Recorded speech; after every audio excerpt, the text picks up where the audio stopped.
We back. We back with a Back, special baby. episode. Hey, Oh damn. content My alert. background getting crazy. Ya tú sabes, el mejor club del mundo. Aquí. Okay. So you know what we're here to do. You guys know us. If you know us by now, you know we support two different teams here. Let's go. Get Who on played it. this weekend in the famous game called El Clasico, Madrid Barcelona. Yes, sir. It happened on Saturday, and I don't know. Do you want to share the results of what happened? Yeah. So you know. You want to share? You know which team won. Alright. Relax.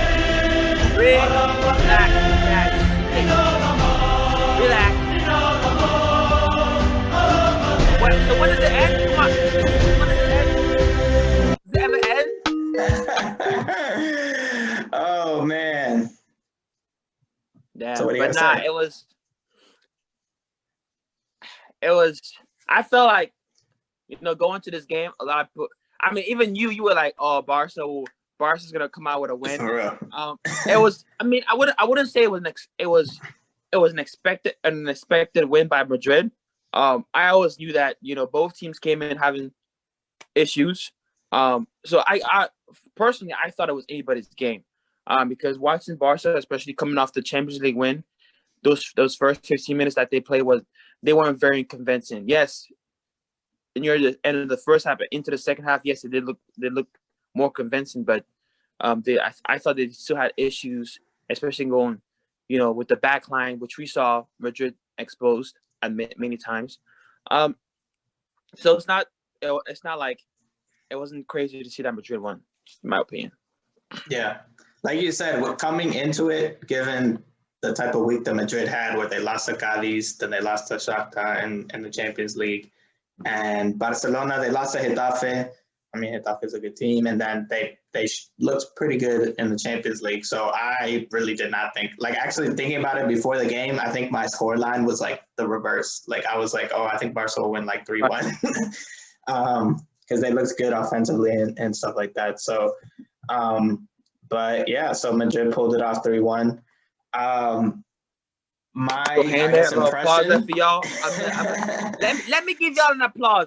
Let me. Okay. A little snap, not too much though. Relax, not too much. That's too much. So my first impression is it was actually like a very exciting game. It was like the first 20 minutes was like back and forth. I mean, Valverde scored in the 5th minute, and then 3 minutes later, Ansu Fati scored. Yep. And they were both really nice goals. So it was definitely exciting. I think what it came down to in the end, which I appreciated, is I think Madrid showed like an energy and like a sense of purpose that they didn't show like obviously in the previous 2 games, but even in like throughout the beginning of the season, they haven't showed that like fight and that like kind of energy to press and to like really, go out and win the game. Which we've seen them do in the past to like win the league last year and stuff like that, but they hadn't started off doing that. And I think on the flip side, what was disappointing is Barca totally didn't show that. Like after Madrid scored the second goal, they just fell flat and like didn't show any sort of fight to like go win the game. Mm-hmm. And if you were a Barcelona fan, I would be disappointed with the way they reacted to that, because they didn't show like any sort of push and fight to that. Well, yeah, I mean, why I think Madrid won, because honestly, like I was telling you, like for me, at times Barcelona looked clearly like the more talented team, like the way they were putting passes going forward and some of the chances they got. But they kind of fell flat at a point, and that's when Madrid was able to sort of like maintain possession and kind of just, go out and win the game and score that last goal to really finish it off. So, for sure. I think at this point, I think there's still things going on in the dressing room and around the club for Barca that's preventing them from from kind of breaking into this new age that they're trying to do. Which you can see this they're trying to start something new with the young kids coming in, Ansu, Pedri, Trincao, all those young guys trying to come into the system and into play. And especially, going forward, it's going to be hard. It's going to be the chill trying to find. I think Coleman's still trying to put the pieces together. But what I'm frustrated about, and what I'm very, very, I was not very happy about, is the back line. It's the back line that got very exposed multiple times last year, and very so by Bayern. And I don't know why it's going on. I'm gonna call some people out in that back line. PK needs to, I don't know, maybe go retire. I don't know, or maybe come play in the MLS or something. But he needs to stop starting games. And I think we got to start. I think they have to look at this game and say, okay, what went wrong, and be honest with themselves, because that's only when they're gonna be able to move forward. Because I could care less, if you put a bunch of no names on the field, as long as they give 100% and fucking show up and give 100% from the get go to the finish. That's all that matters. I mean, that's really all the fans at this point want to see. Like, it's not like we're expecting y'all to go fucking win the Champions League.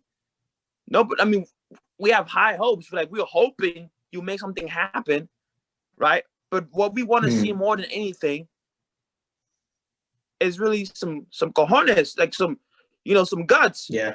Some pride in wearing the shirt. Yeah. And that's the biggest thing, and it didn't show a lot in this weekend's games, really. Yeah. I think I guess some positive for Barcelona. I think Serginho Dest, the American from the US, he played really, really well. Bright. He was a bright spot, and I mean, going forward, he looks like he can.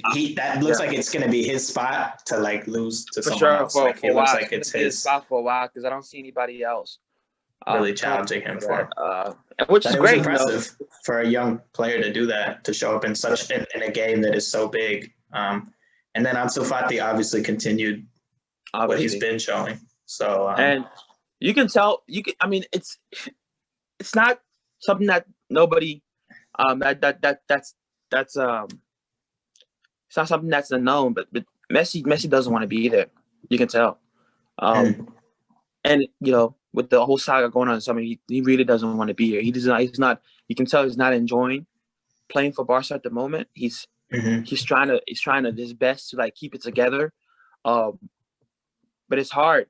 It's even hard to motivate others when you yourself are trying to find that motivation for yourself, to keep on playing. So, right. I mean, I'm not trying to use it as an excuse, right? But I think what needs to for us to really move forward is to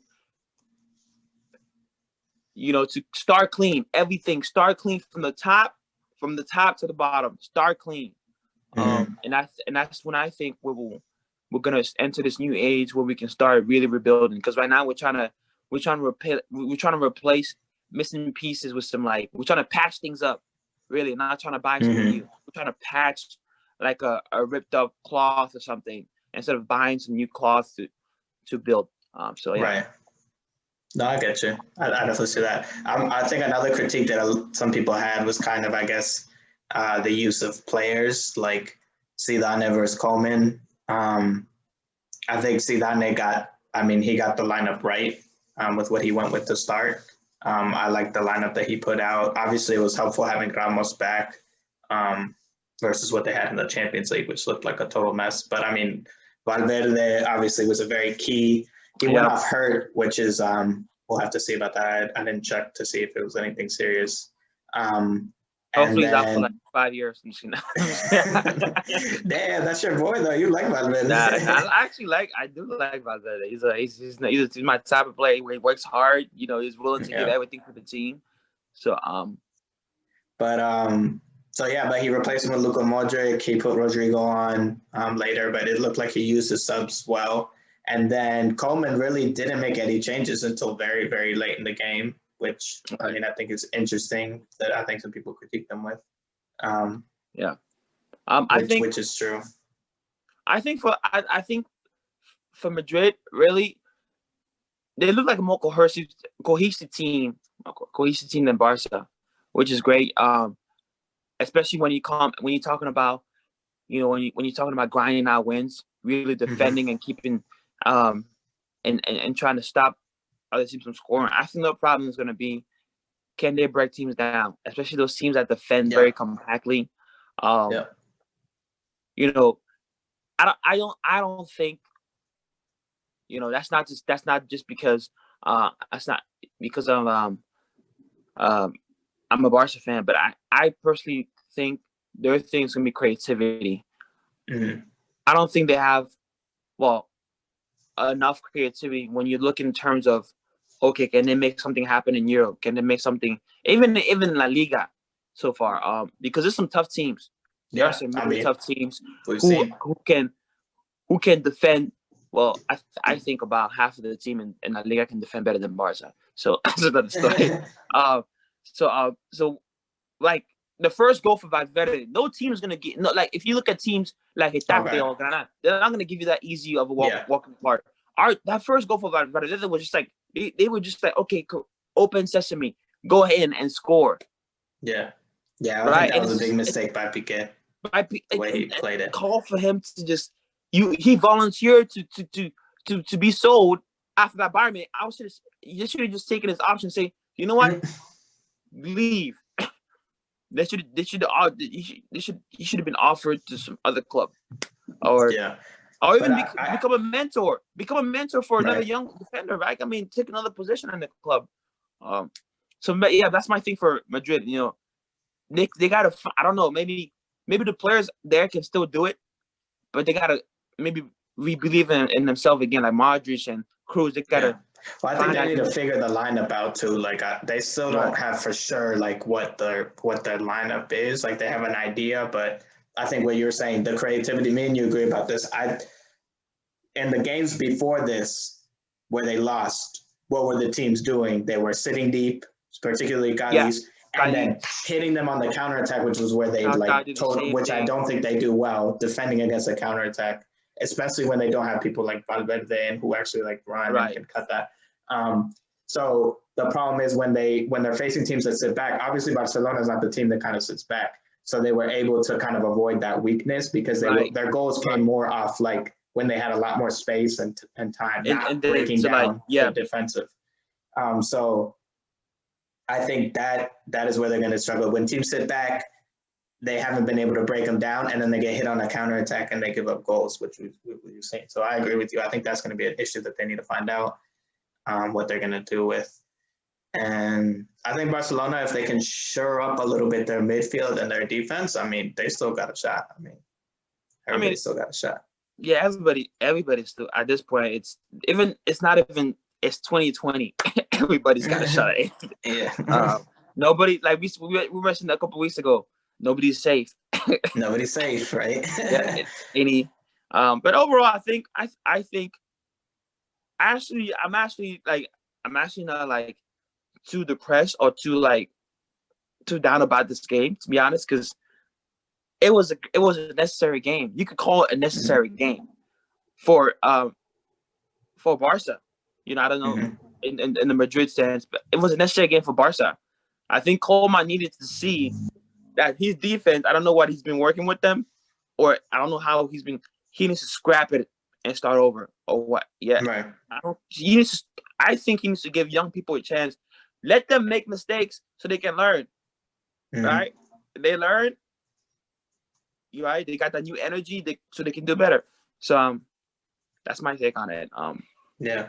So I mean, I don't want to depress you a little bit, but we're gonna get into some stats about this head-to-head. I got my anti-depression hat. It's my birthday every day. So what this means now is that Madrid has been able to block Barcelona from winning in the past 3 Clásicos, 2 wins and a draw. And your boy, Lionel Messi, hasn't scored in the Clásico for 6 straight games. Because you know what? He's saving all that for the next one. For the next one? Okay, we'll see. He's going to score 6 goals in the next one. then I hate to break it to you, but yesterday, since we're recording this yesterday, Madrid took the edge on the head-to-head wins against Barca overall in the amount of times they played. Real Madrid has now won 97 times versus Barcelona's 96. They draw 52 times. But in our defense, half of those 97 times was during the Franco dictatorship, in which Barca was oppressed, right, and were denied the right to buy quality players. Hence, those don't really count. So we're still up. Those don't really count. Okay. But the last 3 times, those are fair. I mean, I'll give y'all that. We're still in head-to-head in terms of wins. So we'll give y'all the last 3 times. We'll give y'all the last 3 times. But yeah, Real Madrid has won more in La Liga competitions. Barcelona has won more games in the Copa del Rey. Real Madrid has won more in Champions League competitions in the times they face each other. Really? Yeah. But they haven't. But it's close, 3-2. They've played 8 matches in the Champions League. When was the last time Real Madrid has won 3, and Barcelona 2? Huh? When was the last time? I don't think I remember the last time. I think it's been a while. Oh yeah, it has. It would be dope. It's definitely been a while. But yeah, man, that's some sad stats, man. Hate to break it to you, but a little recap right now. Looking at La Liga table, guess who's number 1 right now? Still see that? Yeah. Yeah. So it's an interesting looking table. I didn't say. Still see that? Madrid, Granada. I don't know who else is. Villarreal is number 4. Yeah. Wow. So it's an interesting looking table. Our boys Granada are still coming to play, man. We're about to go for Granada. They're tied with points with Madrid at 3rd right now. But look at Villarreal. So if they're 4th in the table, is your prediction still going to stand? We're getting close to December, man. About Villarreal. Oh, in December. And Unai Emery. Did they win today? No, they tied. They tied. But they're 4th in the table, man. You gonna sack the manager when you're sitting at 4th in the table, man? I don't know, man. That's a good shot. I mean, I'm gonna let my We'll see. They didn't start particularly well. I did say they'll give him after Christmas, right? They let him enjoy after Christmas. Okay. Thinking he still has a job. We'll see. And you want to know where your team sits? 12, 13. Yeah, 12. But guess who's also there? The person that we thought was going to do well, Sevilla too. So really? Sevilla's 13. They're both. Let's be fair. They have a game in hand. So. Yeah, we'll see. I mean, like I said, this season is weird. Like it's been crazy. So we'll see. Atletico Madrid. What is Atletico Madrid? They're 5th. They're 5th right now. Atletico's with 5th. Okay, they also have a game in hand too. They have they're at 11 points right now, but they've only played 5 games. Some games have played 7. Madrid's only played 6. So Sociedad has not lost yet. No, they lost once because they played 7 games. Sociedad's played 7 games. So they've won 4, drawn 2, and lost 1. Does Madrid have a game in hand? Yeah, right? Yeah, but Madrid has only played 6 games. Sociedad has played 7. So do we have 2 games in hand then? Yeah, you guys do against Sociedad and Villarreal, 2 games in hand. No, we already played Villarreal. No, I know, but I'm saying you've only played 5 games, and Villarreal has played 7, and so has Sociedad has played 7. I don't know why they played way more games. I don't understand. Yeah, I don't know why they played. Some schedule. All right. Well, we'll see. We'll see how it goes. Before we're gonna move on, touch a little bit maybe on some EPL and some Champions League. But before we do that, we have a pretty, upsetting and sad story that kind of relates to what we talked about in our first episode about racism in soccer. But so basically what happened is, I think it was after the Madrid game. I'm not sure when it came out. Or it was after the Champions League game. It was after the Barca, the Champions League game. Yeah. The Champions League game. But anyway, a Spanish journalist who writes for a paper called ABC, not the ABC related to here. ABC Español, España. Yeah, España. He basically wrote an article regarding Ansu Fati, and he basically compared him to a black or like African street vendor in Spain, kind of like running away from the police in Catalonia, comparing that to like how he plays on the field, which is just so. I mean, it's 2020. And so ridiculous that we're still kind of talking about that the first thing he compares him to is like a young black street vendor, African vendor, when, you know, he's a very prominent Spanish African star, and to still have to be, you know, compared to these sort of things, running away from the police, it's just, it's irresponsible. I don't know who was like the editor who let that go through, and Where was it? Was it an African? Was it a street vendor he compared it to? Yeah, he like street vendor, criminal type. You know, like those people who illegally sell things on the street, and that's why he would like be running away from the police as like a street vendor. Not just that, but big props to Antoine Griezmann, who posted about it on social media. I thought that was big to have, you know, your like a white teammate stand up for you like that and say something. Or just a teammate in general. I mean, it's not. I mean, yeah. Right. It shouldn't matter, but I think that's important that he was one of the people. Other teammates obviously spoke up about it too. But yeah, it's ridiculous that that was able to be published somewhere. Yeah, I actually reread the whole thing. And it's he said he was just trying to express, in his defense, he said he was just trying to express how fast Ansu Fati was running, how fast he's able to run on the field. Right. And I'm like, there's so many things you could have compared him to. So many things. So many things you could have, and it's just right. It's just no defense. Yeah, you're a journalist. It's just irresponsible. Yeah, you've gone to school for this. You have training, and it's that's the first thing you think about. It's speed. That's probably not the first thing. You know why you put it there. It's not because you wanted to say he was fast. I mean, you were making a comparison for. He's fast from Madrid. But yeah, so Barcelona was actually gonna. I read a little bit about it. Barcelona was gonna take legal action against the journalist, but the journalist apologized, so they decided to not actually, take. Yeah, I mean, take action those kind of things. It's just best, like all those things. You want to bring it to light and share with people. Say this is definitely a no. This is definitely a no. Mm-hmm. But yeah, it's all. I think it's all about continuing education for sure. It's just continuing education, letting people know that this is not. Doesn't mean there are rivalries and stuff, but you don't have to stoop so low, right? We leave it on the field and that's it. Yeah, and I think it's something that I think we kind of. I don't know if we mentioned it in the last one we talked about racism podcast, but it's something about too that connects to a bigger issue that we see kind of the focus of like many Black players in football and the way like commentators or journalists describe them about like their physical ability and always kind of like comparing it to like, oh, it's their speed, or like, look at them, they're like a what is it? They're like a phenomenon. They're like a kind of like unbelievable. They're so fast and whatever, and like not human, as in like the comparison.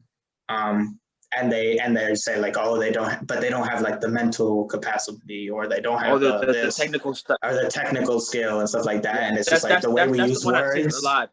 Like they use they note their physical appearance, but they say, oh, they're not as bright or as bright or as technical or whatever.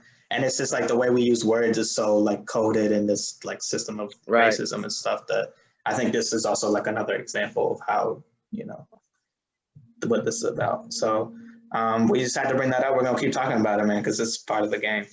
Yep. It's very important. Part of society. We'll take a quick break and we'll come back with some EPL, some Champions League. Don't go nowhere, guys. Don't go nowhere. Got hot content. Hot content to come.